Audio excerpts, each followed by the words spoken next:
Entre tantos vídeos chocantes de pessoas sendo presas no Brasil por tentar trabalhar, você deve ter visto aquele do comerciante de Ribeirão Preto que ousou abrir a própria loja. Tô indo nessa aí, pessoal. Uma luta pelo nosso Brasil, tá bom?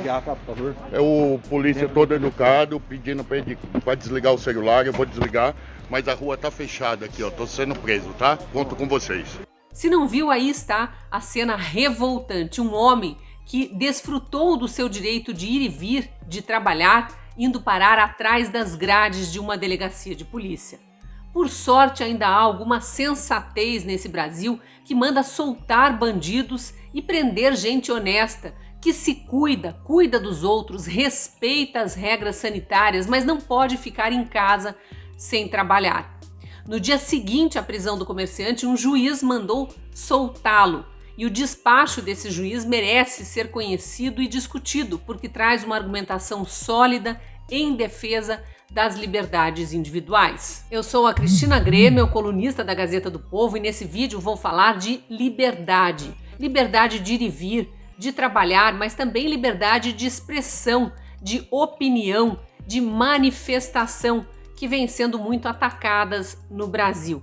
E vou falar também sobre liberdade para viver, para ser feliz, mesmo em momentos difíceis como este que toda a humanidade está enfrentando, embora alguns queiram fazer parecer que é só no Brasil. Infelizmente, completamos um ano de pandemia, de isolamento, de lockdown, vendo muita gente honesta sendo presa, mesmo que não estivesse oferecendo qualquer risco a outras pessoas.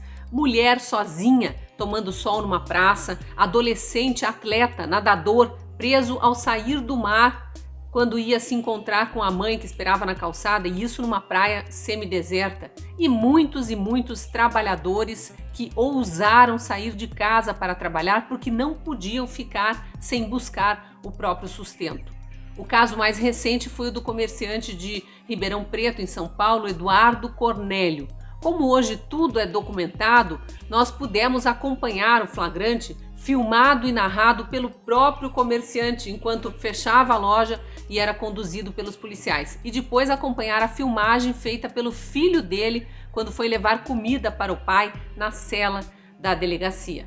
Preso porque estava trabalhando, viu, Dudu? Meu filho, eu estava trabalhando, o pai está aqui porque estava trabalhando. Beijo. Preciso enfatizar que a polícia não tem culpa pelas prisões arbitrárias. Policiais e guardas municipais cumprem ordem de prefeitos e governadores. Já houve casos de truculência, sim, como aquele da mulher presa na praça em Araraquara, no interior de São Paulo, no ano passado. Mas quando isso acontece, os guardas municipais ou os PMs podem ser punidos por abuso de autoridade. Esses policiais de Ribeirão Preto, especificamente, foram educados e, segundo o relato do comerciante, estavam até constrangidos por ter que fazer a prisão.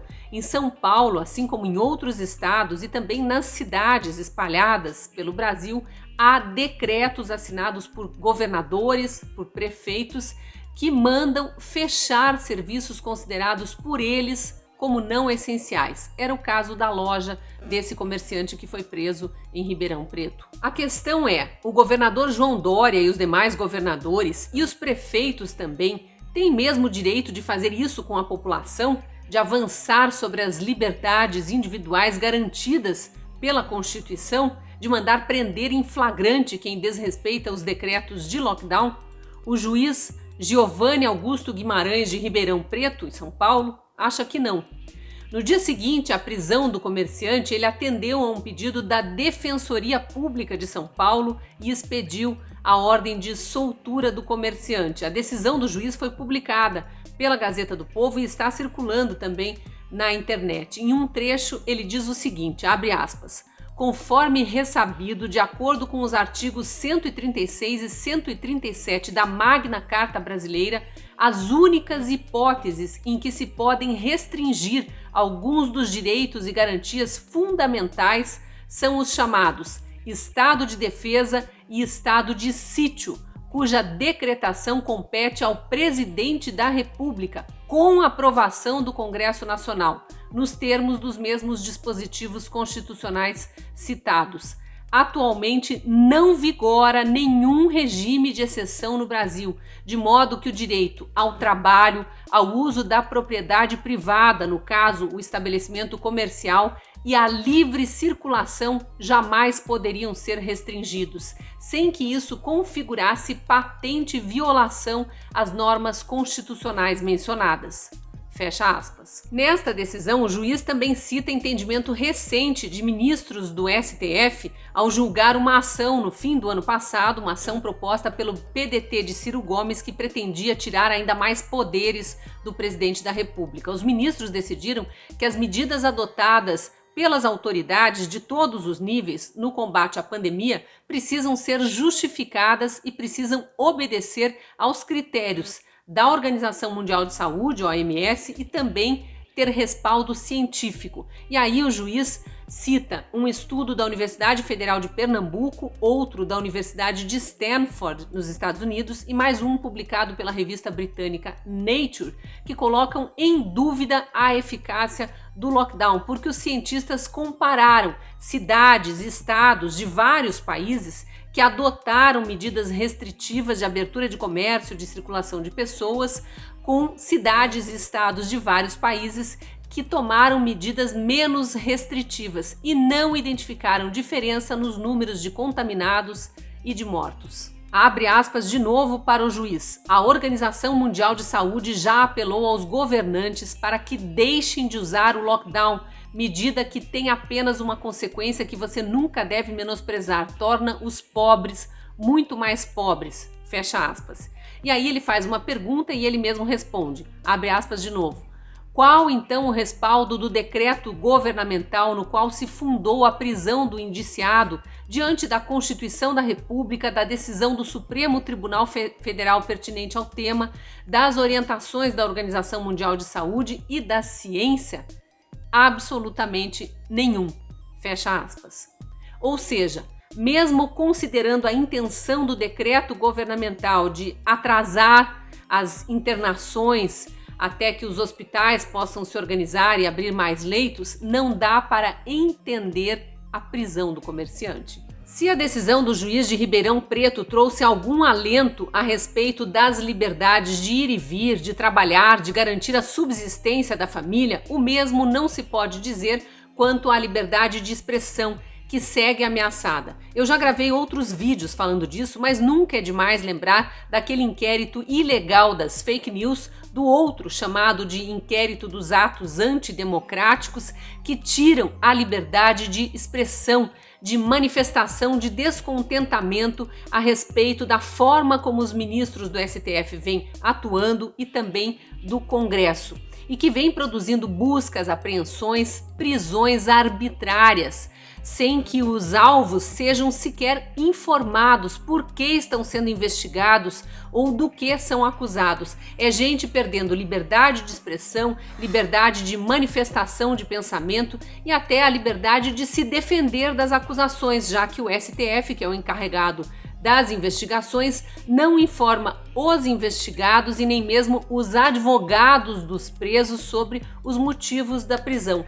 Quem consegue se defender assim? Tem também o caso do desrespeito à liberdade de expressão de um parlamentar, o deputado Daniel Silveira, preso sob a alegação de que feriu a Lei de Segurança Nacional. Relembrando esse caso, ele falou mal de ministros do STF num vídeo e teve isso interpretado como se fosse uma ameaça ao Supremo Tribunal Federal, à instituição do STF. O deputado ficou quase um mês preso e só foi liberado para prisão domiciliar depois da pressão das ruas.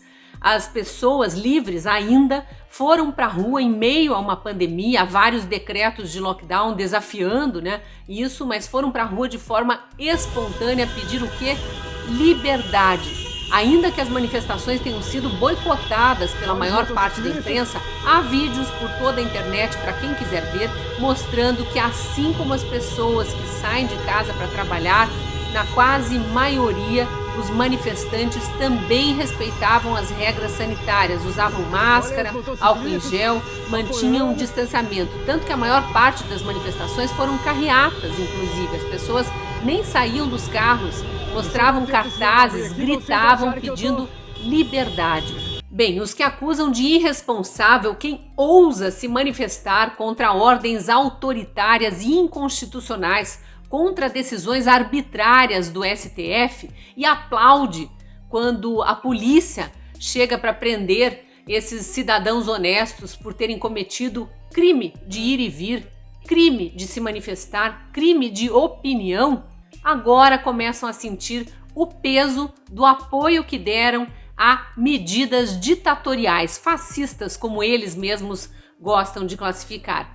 Eu já citei em outro vídeo também os casos do humorista Danilo Gentili e dos políticos Ciro Gomes e Marcelo Freixo. Os três são alvos de pedidos de investigação sobre o possível descumprimento da Lei de Segurança Nacional, a mesma que foi usada contra o deputado Daniel Silveira. Eles só não xingaram ministros do STF, xingaram parlamentares e o presidente da República. E tem mais gente que comemorou quando o deputado foi preso, quando apoiadores do presidente foram presos naqueles inquéritos ilegais do STF e que agora estão percebendo que uma hora, mais cedo ou mais tarde, o feitiço pode virar contra o feiticeiro. Continuo defendendo que todo mundo possa dizer o que quiser, desde que respeite a Constituição e não se esconda no anonimato, como fazem aqueles covardes, vândalos, que se intitulam antifascistas, antifas, mas escondem o rosto para não serem identificados quando promovem quebradeira, arruaça, depredação. Mostrando a cara, assinando embaixo dos xingamentos, das acusações, das ameaças que faz, o cidadão livre para falar o que quer pode ser processado por ameaça, injúria, calúnia, difamação, como está acontecendo, aliás, com várias pessoas, famosas ou não, que abusaram falando o que bem entendem. Mas essas pessoas mesmo só podem ser presas se forem condenadas depois do devido processo legal, se ficar provado que tenham acusado ou caluniado outras pessoas sem provas. Para terminar esse vídeo de forma mais leve, trago um exemplo do jeitinho brasileiro de continuar respeitando as regras sem abrir mão da própria liberdade: o casamento no ônibus. No Ceará, um casal de noivos foi para dentro de um ônibus acompanhado dos melhores amigos, dos parentes, de um pastor e um violinista, todos usando máscara, se cuidando, para não ter que adiar mais a cerimônia. O pastor explicou, abre aspas, estamos aqui reunidos para celebrar o amor deste casal, que há 1 ano vem remarcando a realização deste sonho. Resolvemos fazer esta celebração no transporte público, já que é um dos locais mais seguros, segundo as autoridades. Fecha aspas. É isso. Liberdade rima com felicidade, com responsabilidade, mas não com imposição, ditadura e prisão. E você, como está se sentindo em relação a essa questão do avanço sobre as liberdades individuais? Concorda que não há motivo para prisão, desde que as pessoas respeitem as regras de não se aglomerar, respeitem as regras sanitárias, usem máscara, álcool em gel, mantenham o distanciamento social? Deixa aí seu comentário. Se gostou do vídeo, curta e compartilhe. E caso ainda não seja nosso assinante, me assista só pelas redes sociais, eu te convido a apontar a câmera do celular para esse QR Code que aparece na tela. Ali tem uma promoção. Sendo assinante da Gazeta do Povo, você terá acesso a conteúdos exclusivos, meus e de vários outros colunistas. Rodrigo Constantino, Guilherme Fiuza, Luiz Ernesto Lacombe, mais de 40 colunistas, além de toda a cobertura jornalística da Gazeta do Povo. Te espero lá no jornal.